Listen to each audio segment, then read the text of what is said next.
A poor stranger walked into a small town in western Nigeria. Hungry, tired, and rejected by everyone. Doors were slammed in his face. Look at People him, laughed at standing there him. in those rags. Even He the rich smells men like mocked the him. Get out of here, you don't belong with us. But one young girl did something no one else did. She gave him 2 mangoes. What she didn't know was that this small act of kindness would soon shake the entire town and reveal a secret no one expected. This is the story of Mary and the stranger everyone failed to understand.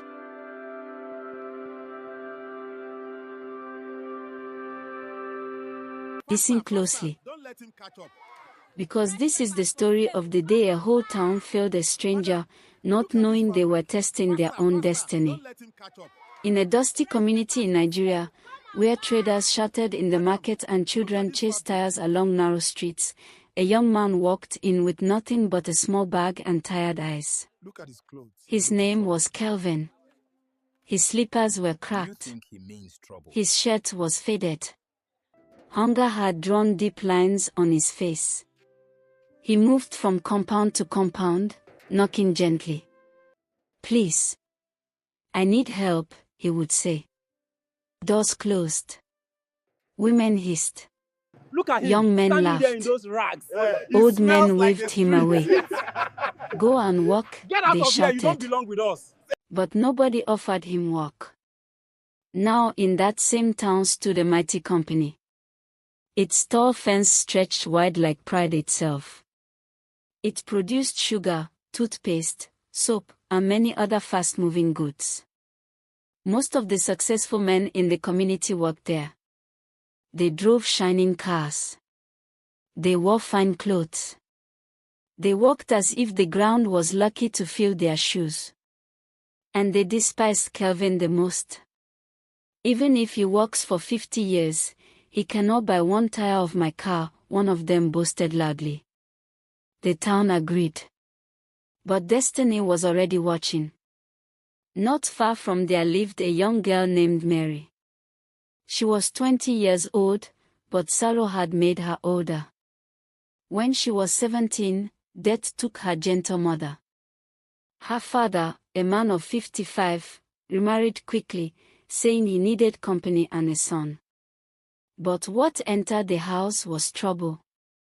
Her stepmother came with 2 daughters of 16 and 18. From that day, Mary became a servant in her own father's house.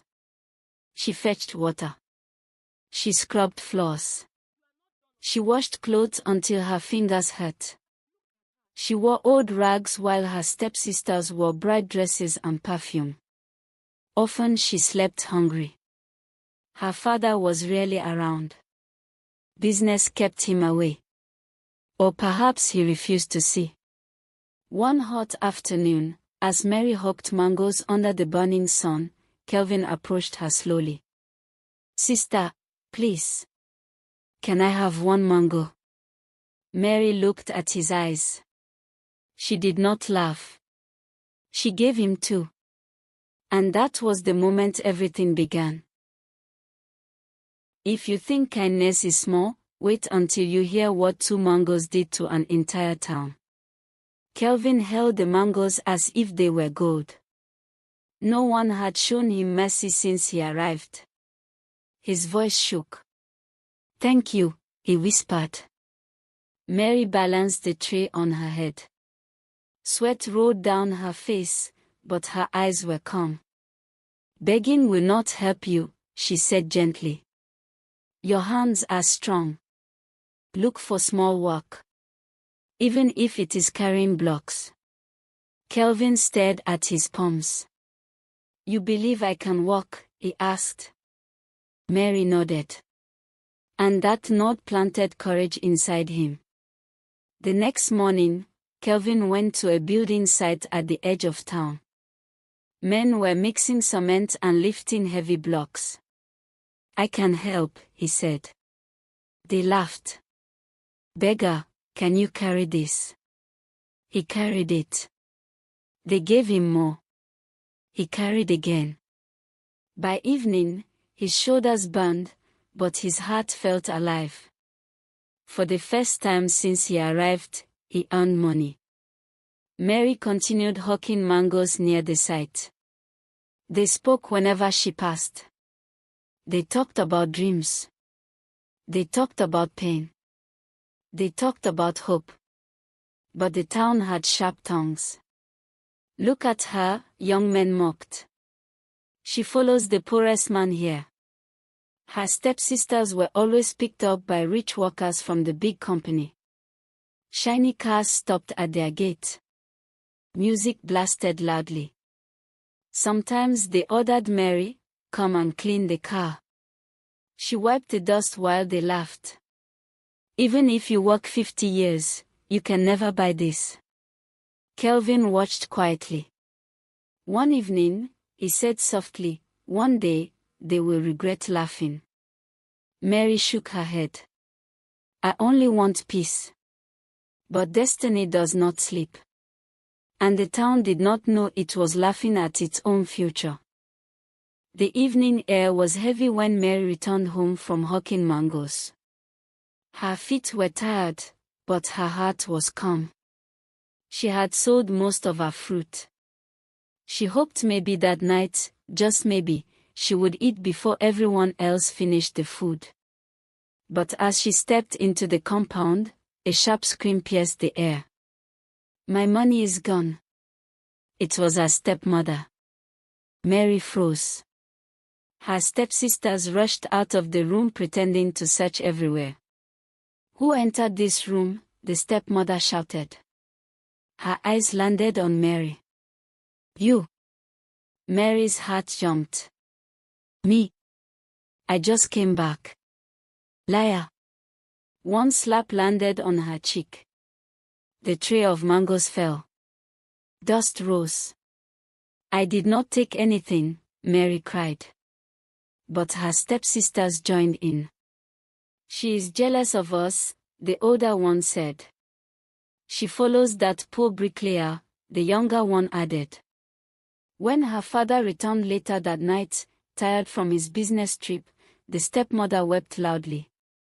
"Your daughter has been stealing from me." Mary fell on her knees. "Father, I swear on my mother's grave, I did not steal." But sometimes, when a man chooses comfort over truth, he becomes blind. Without asking questions, he said coldly, "Leave this house." The words struck harder than any slap. Mary's breath shook. "Father, please." But the stepmother folded her arms in victory. "Go and meet your poor boyfriend," she sneered. That night, Mary packed nothing. She had nothing to pack. She stepped outside. The moon looked down at her sorrow. The same house she swept every morning had rejected her. The same walls she cleaned had pushed her out. She sat by the roadside until morning, her stomach empty, her heart heavier than stone. At dawn, she walked slowly toward the building site. Kelvin saw her swollen eyes. "What happened?" he asked. "They have sent me away," she whispered. Kelvin clenched his fist. His eyes darkened. "Then this town has made a mistake," he said quietly. And the mistake was only beginning. The same house that pushed Mary out would soon cry her name in desperation. Only a few weeks after she was chased away, her father suddenly collapsed in his office. Strong men carried him to the hospital. The once proud man now lay weak on a narrow bed, breathing like someone climbing a steep hill. Doctors ran tests. Nurses moved quickly. The results came like thunder in dry season. "Cancer." The word spread quietly through the family. Treatment would cost more money than anyone expected. The doctors said it was serious. Very serious. Mary heard the news from a neighbor. Though her heart was still wounded, she ran to the hospital without thinking twice.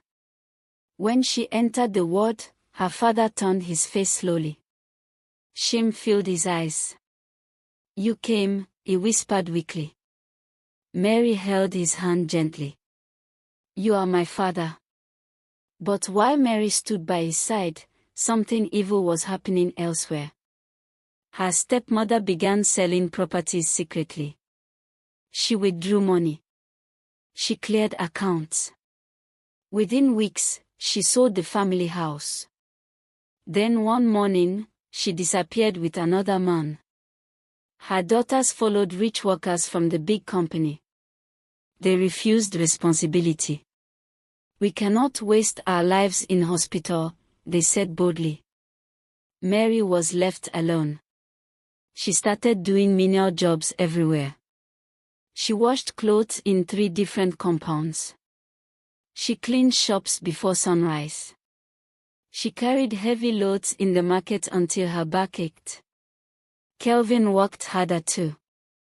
At the building site, he lifted blocks like a man fighting destiny itself. Together they gathered money. But when the doctors called Mary aside, her heart trembled again. He must travel abroad for proper treatment, they said. Abroad. The word felt impossible. Mary walked outside the hospital and sat under a tree. Her shoulders shook silently. Kelvin found her there. Tell me, he said. When she explained, Kelvin's expression changed.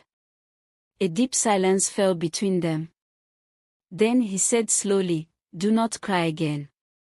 There was something in his voice that sounded different. Something firm. Something powerful. The time had come for truth to rise. Thanks for watching this folktale till the end. If you enjoyed the story, please like, share, and leave a comment to tell us what lesson touched your heart the most.